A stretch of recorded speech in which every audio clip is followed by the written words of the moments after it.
Melanjutkan pertemuan yang lalu, ini pembahasan tentang pembacaan sholawat kepada baginda Nabi Muhammad Sallallahu Alaihi Wasallam. Ini diberikan sebuah standarisasi ukuran membaca sholawat sesuai dengan bacaan yang diajarkan oleh Nabi Muhammad Sallallahu Alaihi Wasallam. Bab sifat sholat utawi menerangkan sifat-sifat sholat moco sholawat pada Rasulullah yang nasihatkan Nabi Sallallahu Alaihi Wasallam. Qad qaddamna fi arkani kitab arkan sholat. Teman-teman bisa sahabat kita dalam kitab Al-Kan Sholat sifat Nabi ing dalam kitab Al-Kan Sholat ing sifatnya sholawat ala Rasulullah yang nasihatkan Nabi Sallallahu Alaihi Wasallam. Wa ma perkara ya ta'ala kami terkait hukum biha kelawan sholat. Wa bayan akmalha menjelaskan sempurna-sempurnane sholawat wa aqalliha sedikit-sedikit sholawat. Pada bagian ini kajian kita tentang membaca sholawat kepada Nabi dan sesuatu yang terkait. juga akan dijelaskan bagaimana cara membaca sholawat kepada Nabi Muhammad SAW.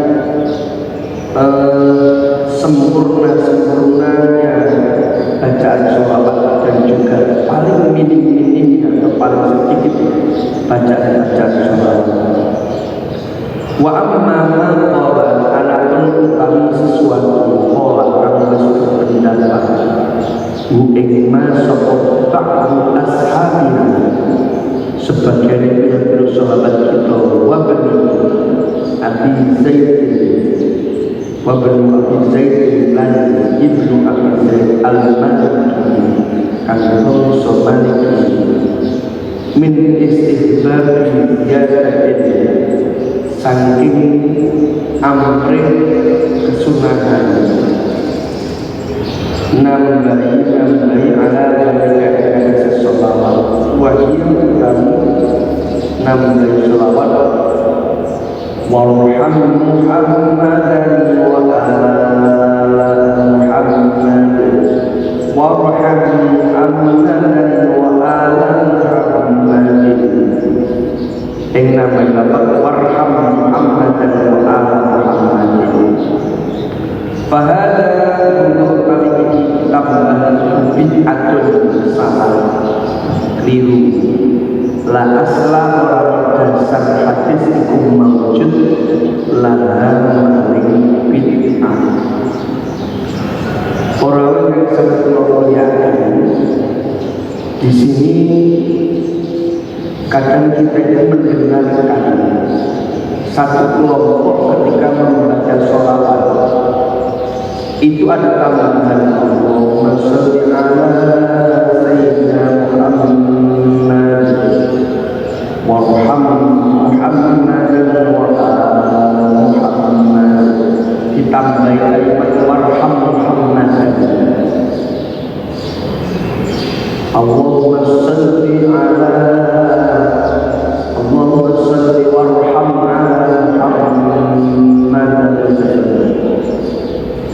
bahwa ini istilah tambahan warham Muhammad wa ala Muhammad tambahan warham itu rahmat.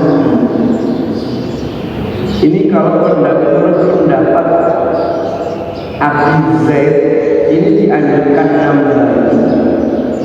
Abi Zaid ini adalah ulama yang paham Malikiyah atau murid-murid Imam Maliki.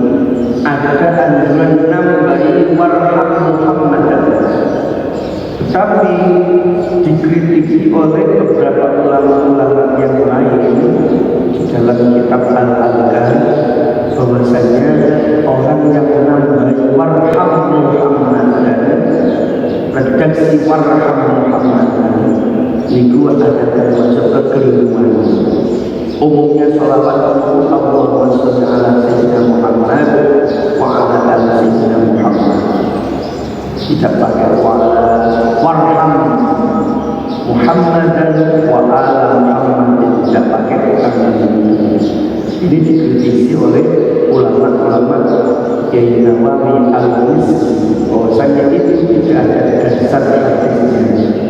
Bahada bid'atin la aslala itu termasuk bid'ah, tidak ada dasar hukumnya. Waqad balagha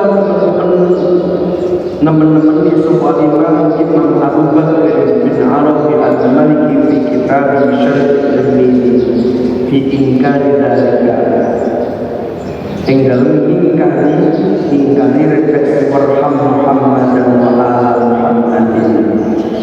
Ini Imam Abu Bakar bin Arabi al-Maliki satu garis guru. Abu Bakar ini dengan Abu Zaid satu muridnya Imam Maliki di dalam kitabnya menolak tambahan redaksi warham Muhammadan ini ditolak, dan beliau menganggap watafati atin bani Abi Zaid ini merupakan satu kekeliruan di dalika wa tajhimi fa'li dan membodohkan kepada pelakunya. Sebab bahwa anak Nabiya karena saat nikahnya Nabi sallallahu alaihi wasallam iku alama mengajarkan sokongan Nabi ing kita kaifiat as-salat ing cara ini maca sholawat alaihi ing atase kanjeng Nabi. Faziyada kali tambahan ala dalika ing kasih umur sholawat iku istiqsal termasuk tindakan-tindakan yang cepat likaulihi maring dawuhe Nabi wastadraka dan termasuk istidrak amri rusuli alaihi ngatasi kanjeng Nabi. Orang yang sangat memuliakan intinya bacaan sholawat itu sebagaimana yang kita kenal. Allahumma shalli ala sayyidina Muhammadin wa ala ali sayyidina Muhammadin. Tidak ada tambahan-tambahan. Kalau seandainya ada tambahan warham Muhammadan, enten kalimat tambahan warham, maka ini merupakan pendapat yang disangkal oleh Abu Bakar Al-Bin Al-Arabi Al-Malik.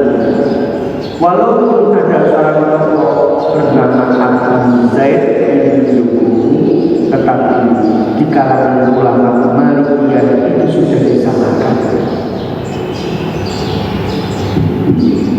Faslun yustahabbu dan sunnahakan liqari'il hadis maring wong sing maca hadis wa ghairihi mimman saking wong iki makna ing dalem maknane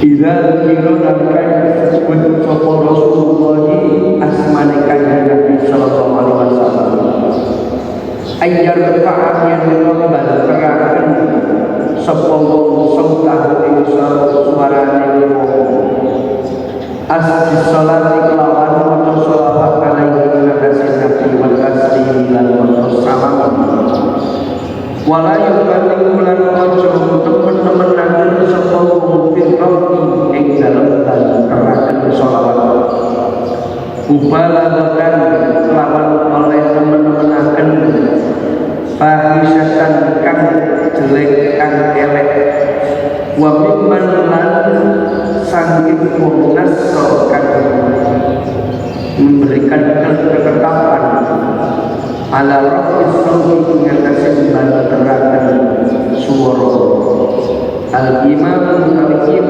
al-hafid Abu Bakr al-Khatib al-Baghdadi wa al-Khatib waqad naqalahu min ulumul hadis waqad nasalama al-asabin wa ghairihim annahu yustahabbu annahu sa'ala kelawan yustahabbu dan sunnahan apa ayat fa'an yang dikembangkan satu wong sautah ing suara wong bisolati kelawan maca sholawat ala Rasulillah ing atase kanjeng Nabi. Orang yang sangat memuliakan memang ada penjelasan hadis dari beberapa ulama, bahkan dinukil diambil dari ilmu hadis bahwasanya dianjurkan mengeraskan suara ketika membaca sholawat kepada kanjeng Nabi. Dianjurkan membaca sholawat ketika kita mendengarkan nama Rasulullah tersebut, kita dianjurkan menjawabnya dengan keras. Tetapi ada pendapat di sini kita tidak boleh terlalu menggebu-gebu mengeraskan suara-suara yang jelek, suara-suara yang mempunyai nada emosi, mempunyai nada-nada yang bentak-bentak, mempunyai nada-nada yang kurang pantas. Ini termasuk tidak diperbolehkan.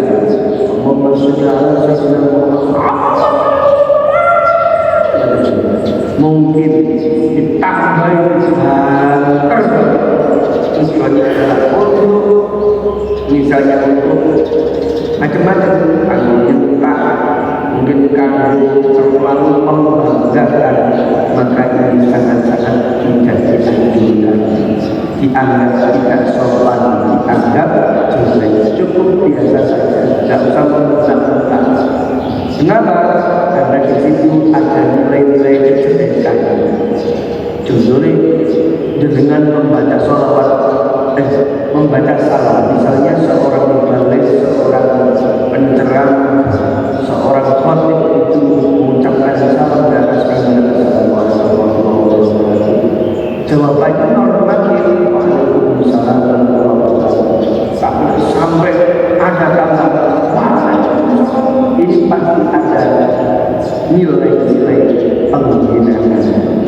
Ya boleh semangat oleh tapi keterlaluan semangatnya menjadi mengurangi etika.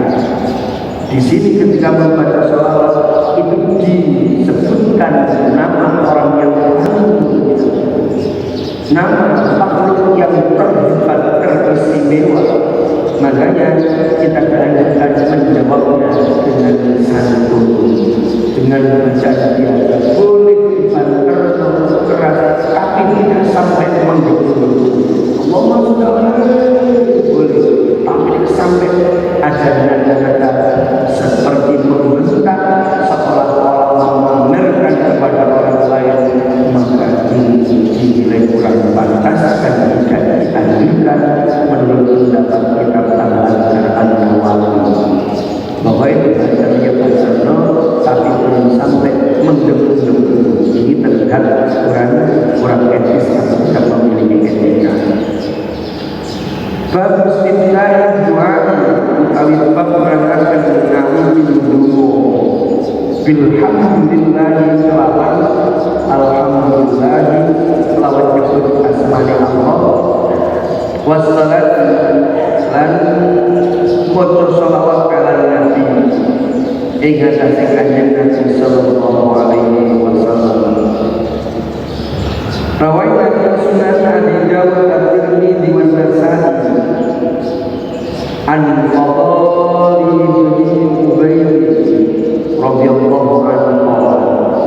Ini ada satu hadis yang diriwayatkan dalam Sunan Abi Dawud dan juga Sunan Tirmidzi dan juga Sunan An-Nasa'i. Diriwayatkan dari seorang bernama Ubayd. Qala sami'a kafiran sapa Ubayd. Kafiran sami'a kafiran sapa Rasulullah sallallahu alaihi wasallam, kanjeng Nabi Muhammad sallallahu alaihi wasallam. Rajulan ing lanang yad'u kang ndonga sapa rajul fi sholati ing dalem salat rajul lam yuhmad orang lam yuhmad orang ngagungaken sapa rajul Allah Ta'ala walam yusalli lan orang maca sholawat sapa rajul ala nabi atase kanjeng Nabi sallallahu alaihi wasallam. Faqala Allah menegur sapa Rasulullah sallallahu alaihi wasallam alaihi atase Ubayd alaihi atase wong lanang sing dungo ajil ngake-ngakeaken sapa halal ajila kesusu ajila kuku kafe sapa halal wong lanang summa daa menikari dungo sapa uing Nabi faqala mengkodam sapa Nabi lan maring wong audhi utawaliyane wong lanang anda salat dikane salat maca sholawat sapa hadiku salah siji sira kabeh. Idza sholat dikane ndonga sapa hadiku salah siji sira kabeh fal yabda monggo ngawitana sapa bitahmidi rabbi kelawan memuji pangeranipun subhanahu Maksudnya Allah asana iman ngelep alaihi ing kasih Allah. Summa yusolli kemudian maca sholawat sapa ala nabi ing kasih kanjeng Nabi sallallahu alaihi wasallam. Summa yad'u kemudian dungo sapa ba'du ing dalam sakwise maca alhamdulillah kalian sholawat bima lawan dungo syarat sapa hadirin rahimakumullah. Dalam pembahasan ini kanjeng Nabi pernah mendengar seorang laki-laki berdoa. Ketika dia berdoa, laki-laki ini tidak diawali dengan memuji kepada Allah dan tidak diawali dengan sholawat kepada kanjeng Nabi. Ada orang berdoa, Bismillahirrahmanirrahim, Allahumma inna nas'aluka Bismillahirrahmanirrahim, Rabbana atina fid dunya hasanah. Umumnya orang berdoa ini Bismillahirrahmanirrahim, Allahumma shalli ala sayyidina Muhammad wa ala sayyidina Muhammad alhamdulillahirabbil alamin. Umumnya berdoa itu diawali dengan sholawat dan alhamdulillah, atau alhamdulillah dulu baru sholawat. Umumnya itu diawali dengan sholawat dan juga alhamdulillah. Loh, ini ada orang laki-laki berdoa tidak diawali dengan sholawat dan juga alhamdulillah. Kanjeng Nabi mendengarkan. Kanjeng Nabi pirsa, kanjeng Nabi dipilih. Akhirnya kanjeng Nabi matur. Kanjeng Nabi ucap, orang laki-laki ini tergesa-gesa. Wong lanang iki kabeh. Kemudian kanjeng Nabi memberikan pengajaran kepada laki-laki itu agar ketika berdoa itu senantiasa mengawali dengan alhamdulillah dan juga salawat kepada kanjeng Nabi. Di sini diajarkan kula kalian sedaya ini meskipun tidak bertemu dengan kanjeng Nabi, meskipun kanjeng Nabi memberikan ajaran kepada laki-laki yang berdoa tidak membaca sholawat dan doa alhamdulillah, maka kita meskipun tidak bertemu dengan kanjeng Nabi juga dianjurkan ketika berdoa mengawali dengan alhamdulillah dan juga sholawat kepada kanjeng Nabi. Bukan Nabi masih hidup tetap di waktu itu menganjurkan umatnya untuk bersolawat. Kanjeng Nabi jika itu menganjurkan kepada umatnya ketika berdoa ini diawali dengan alhamdulillahirabbil alamin dan juga sholawat, karena ini dianggap sebagai etika ketika 10 kali saja ketika berdoa diawali dengan alhamdulillah dan juga sholawat. Setelah itu baru berdoa sesuai dengan keinginan kita masing-masing. Kenapa begitu? Karena ini prosedur mukaddimah berdoa itu juga alhamdulillah dan juga sholawat. Apapun satu kegiatan, satu acara ketika langsung pada intinya itu dirasa-rasakan betul enak. Satu contoh upacara kemerdekaan Republik Indonesia itu kan paling utama mengibarkan sang-saka merah putih. Paling utama mengibarkan bendera. Coba Pak, upacara itu masing-masing pasukan upacara hadir, pemimpin upacara hadir, langsung kemudian diibarkan sang-saka merah putih. Tak ada enak. Rasanya kok nampang, rasanya kok cemplang, sambal cemplang. Makanya ada prosedur, ada protokol, ada penyiapan tulisan, kemudian juga ada penghormatan dan juga ada baris-baris dan juga macam-macam. Ini kurang boleh. Prosedur yang ketika dilakukan itu semakin indah dan tidak mengurangi rasa kehormatan. Dan ditambahi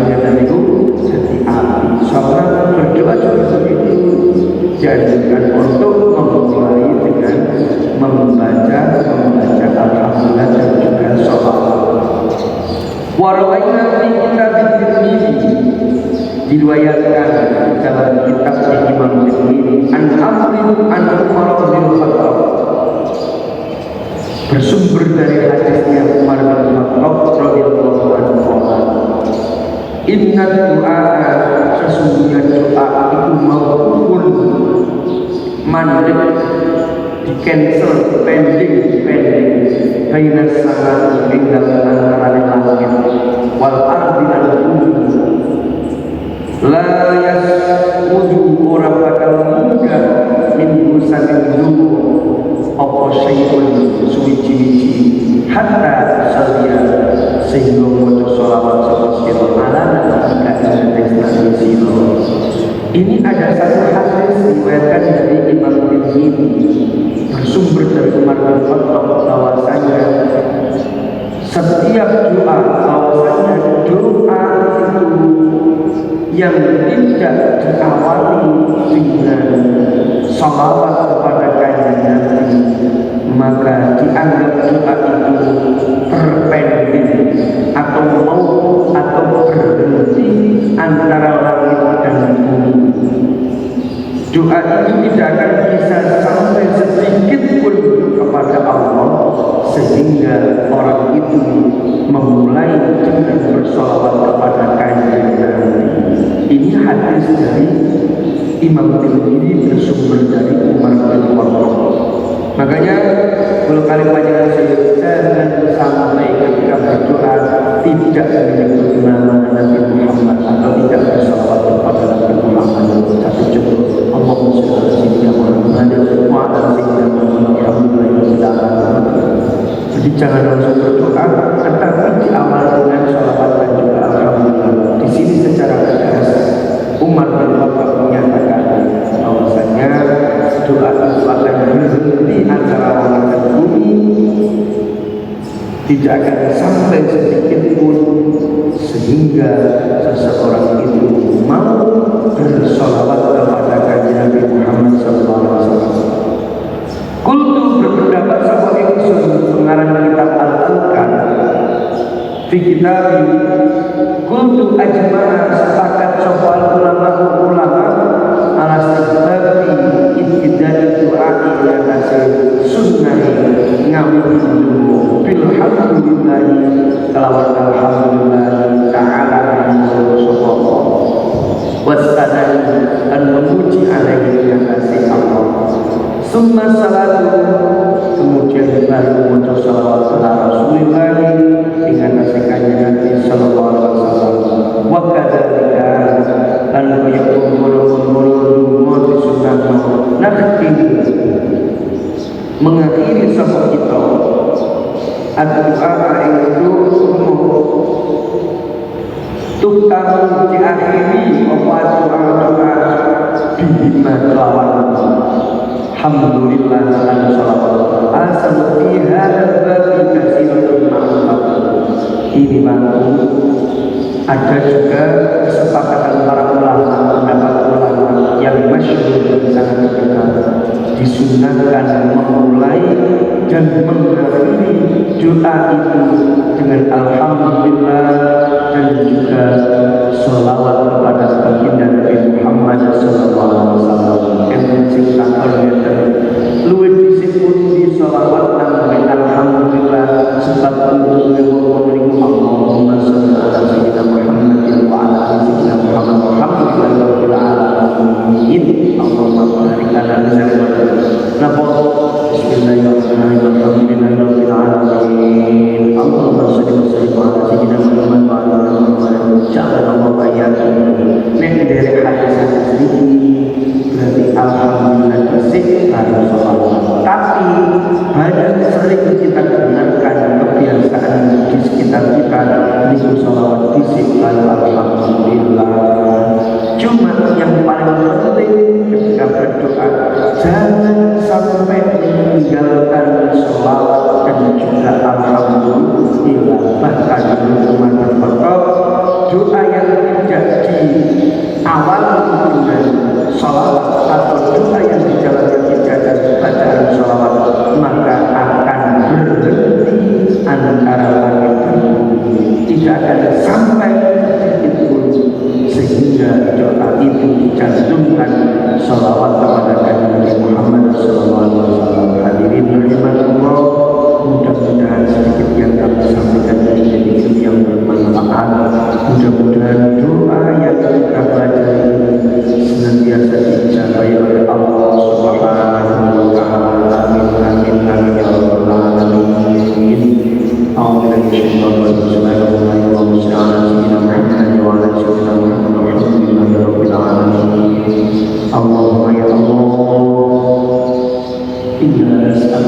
سلامة في الدين وعافية في الجسد وزيادة في العلم وبركة في الرزق وتوبة قبل الموت ورحمة ومغفرة بعد الموت ومن علينا في سكرات الموت والنجاة من النار والفوز بالجنة والعفو عن الحساب اللهم بارك فيما أعطيتنا بارك لنا فيما علمتنا بارك لنا فيما قدرتنا سلمنا من آفات الدين والدنيا وعلى الآخرة ربنا آتنا في الدنيا حسنة وفي الآخرة حسنة وقنا عذاب النار والحمد لله رب العالمين.